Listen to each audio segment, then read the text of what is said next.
বিসমিল্লাহির রহমানির রহিম। কেমন আছেন আপু ও ভাইয়ারা?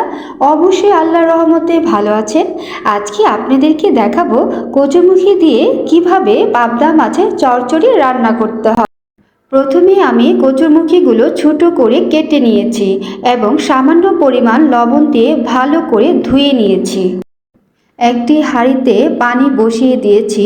পানিটা যখন ফুটে যাবে তখন কেটে রাখা কচুরমুখীগুলো দিয়ে দিব। এরপর কচুরমুখীগুলো 1 মিনিট ভাপ দিয়ে নিব। এভাবে যদি কচুরমুখীগুলো ভাপ দেওয়া হয় তাহলে গলায় ধরে না বা চুলকায় না। প্রথমে দিয়েছি আলু কুচি, এরপর ঠান্ডা করে নিয়েছি কচুরমুখীগুলো, ধনিয়ার গুঁড়া, হলুদ, লবণ, পেঁয়াজ কুচি, কাঁচামরিচ কুচি, তেল দিয়ে ভালো করে মেখে নিতে হবে। চচ্চড়ি করার সময় ভালো করে মেখে নিলে চচ্চড়ির স্বাদ ভালো আসে।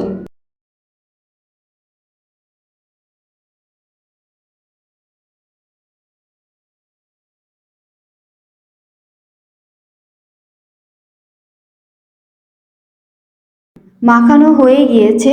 এরপর মাছগুলো আমি ভালো করে ধুয়ে নিয়েছি। এরপর মাছের সাথে অ্যাড করব সামান্য পরিমাণ লবণ, লাল মরিচের গুঁড়া, হলুদের গুঁড়া। এরপর ভালো করে মেখে নিব এবং মাখানো সবজির উপর দিয়ে দিব।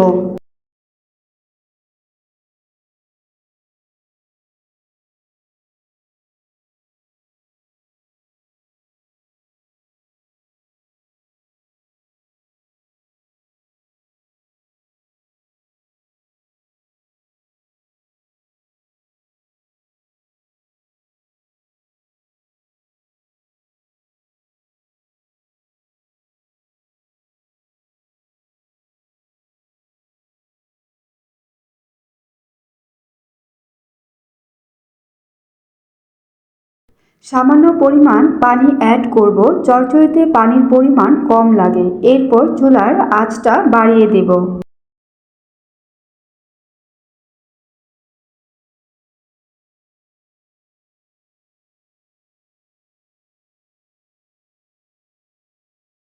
এরপর ঢাকনা দিয়ে ঢেকে রান্না করে নিব। বলক আসার পর চুলার আঁচটা মিডিয়াম লোতে রাখবো। এভাবে 20 মিনিট আমি রান্না করে নিয়েছি।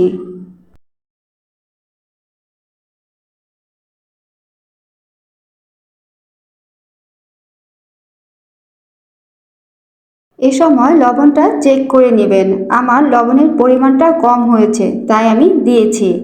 এরপর ভাজা জিরার গুঁড়া দিয়ে দেব। এভাবে আমি রান্না করে নিব। এরপর ঢাকনা দিয়ে ঢেকে দিব।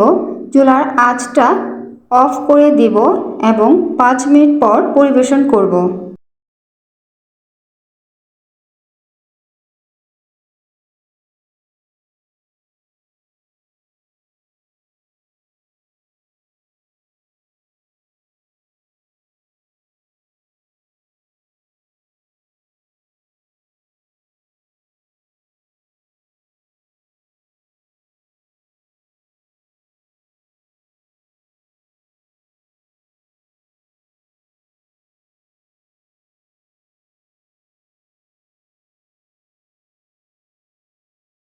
রেসিপিটি ভালো লাগলে অবশ্যই সাবস্ক্রাইব করবেন।